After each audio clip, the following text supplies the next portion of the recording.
তুমি বলেছিলে রাতে তোমার ঘুম হয় না। আমি বুঝে নিয়েছিলাম তুমি সময় চাইছো। তুমি বলেছিলে আকাশে কি মেঘ করেছে দেখো। আমি বুঝে নিয়েছিলাম তোমার মন খারাপ।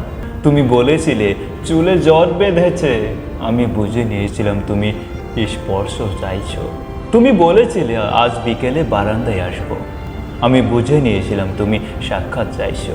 তুমি বলেছিলে অন্ধকারে আমার বড্ড ভয় করে। আমি বুঝেছিলাম তোমার আমাকে জড়িয়ে ধরতে ইচ্ছে করছে। তুমি বলেছিলে সমুদ্র যাবে।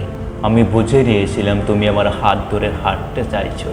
তুমি বলেছিলে নীল তোমার প্রিয় রং। আমি বুঝে নিয়েছিলাম তোমার কষ্ট হচ্ছে। তুমি বলেছিলে আবার ঠোঁট ফেটেছে। আমি বুঝে নিয়েছিলাম তুমি চুমু খেতে চাইছো। তুমি বলেছিলে অঙ্ক আমার ভালো লাগে না। আমি বুঝে নিয়েছিলাম তুমি কবিতা ভালোবাসো। তুমি বলেছিলে আজ তাড়াতাড়ি বাসায় ফিরতে হবে। তুমি বলেছিলে এই হুটহাট দেখা করা, এই হুটহাট ফোন করা আর ভালো লাগছে না। আমি বুঝেছিলাম তুমি বিচ্ছেদ চাইছো।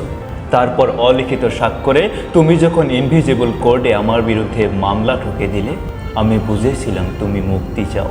এরপর সব বুঝে যখন আমি দার্শনিক, সব মিটিয়ে তুমি তখন অন্য ঘরের শোপিস।